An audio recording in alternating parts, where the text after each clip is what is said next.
general elections were held in British India for one last time between December 1945 to January 1946. Indian National Congress fought this election in the leadership of Maulana Abul Kalam, but he never became the first Prime Minister of India. So, what went wrong with the party who says clearly and loudly that we favor Muslims?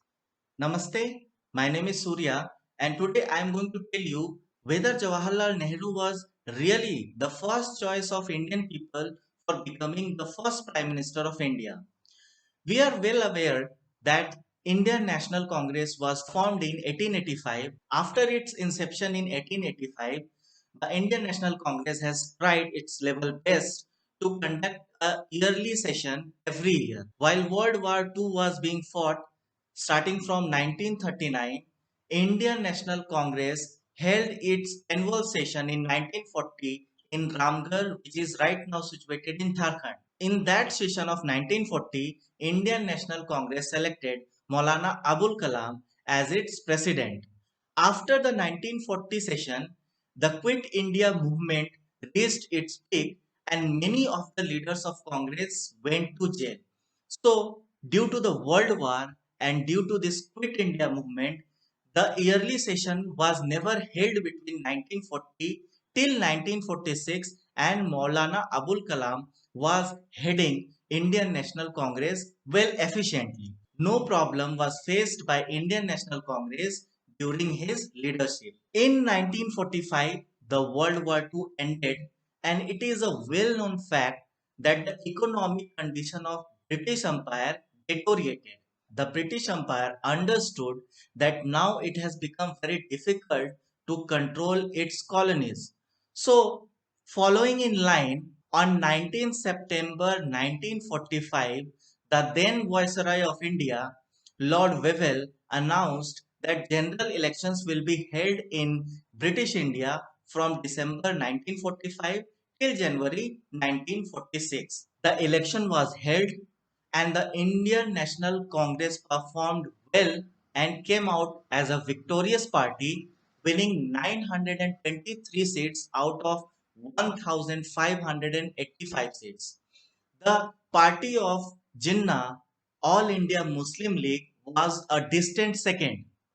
Now, it was clear to the then people that very soon India is going to be independent and the president of Indian National Congress, whosoever it is, will receive an invitation to form the government and he will be the first Prime Minister of India.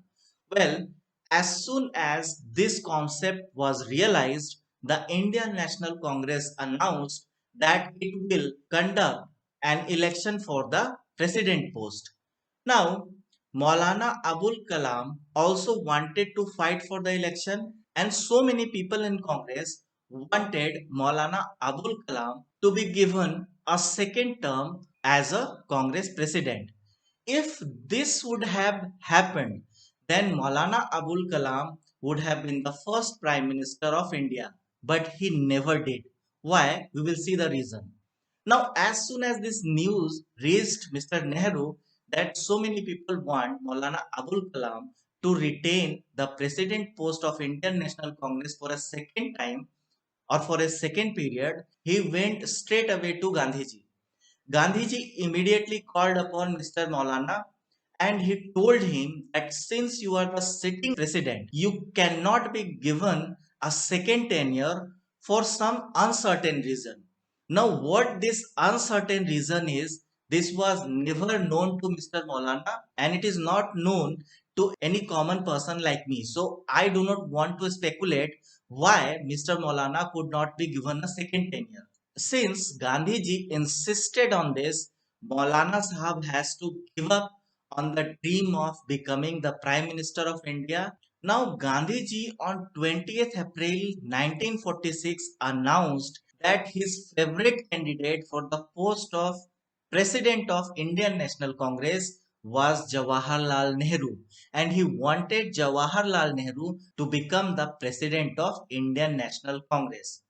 Now, 29th of April 1946 was decided as the deadline to nominate the candidate for president post. At that time, the Congress committee or the core committee didn't have the right to select the candidate for president post. Instead of Congress committee, this right was vested to Pradesh Congress Committee. A total of 15 Pradesh Congress Committee was there. Now, can you guess how many Pradesh Congress committees selected Nehru's name as the favorite candidate for the president of Indian National Congress?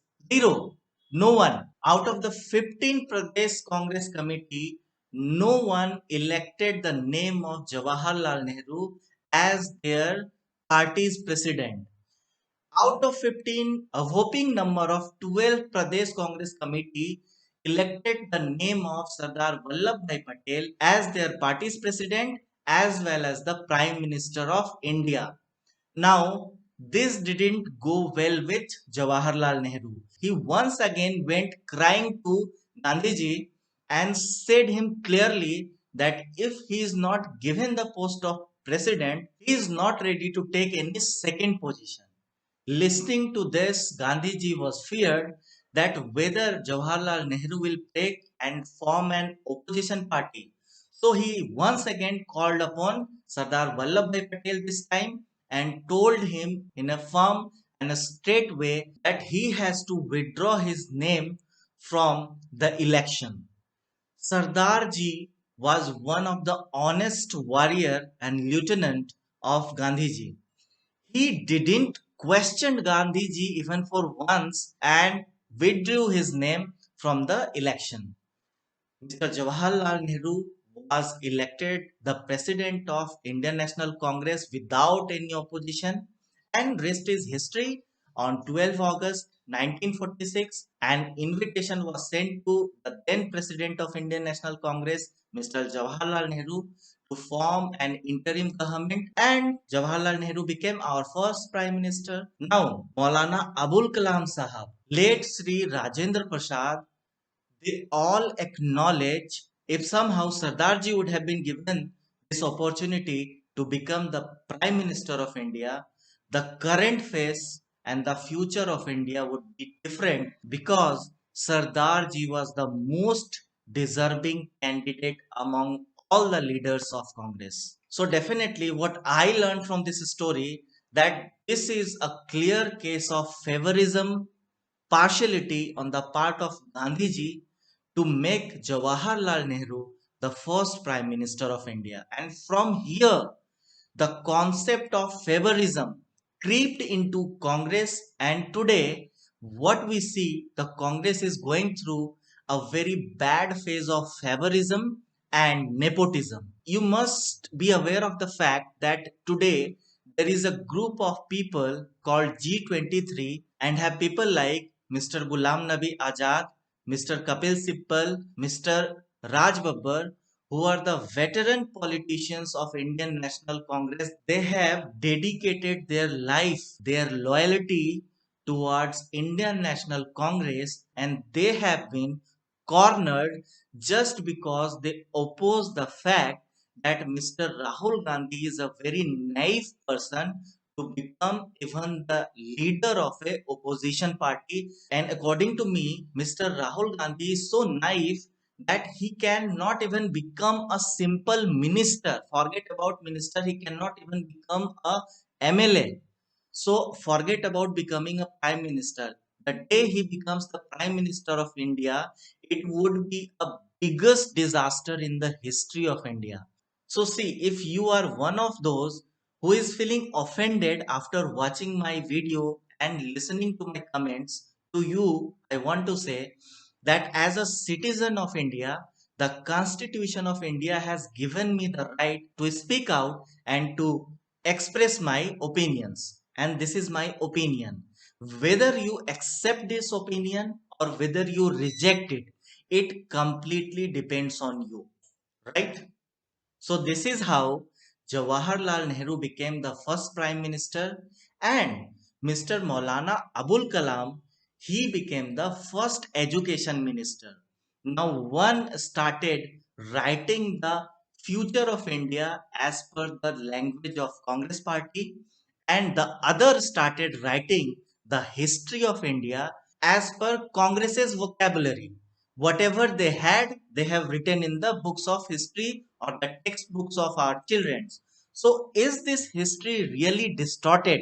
So, for that, you have to make sure that you watch each and every video which will come in continuation of this series which I have started today with this video. So make sure that you subscribe to my channel, and if my current video made you aware of a fact which you didn't knew, then make sure that you give this video a thumbs up, and also which is very important, that please share this video and share this awareness. So I will meet you again with the next part of this video.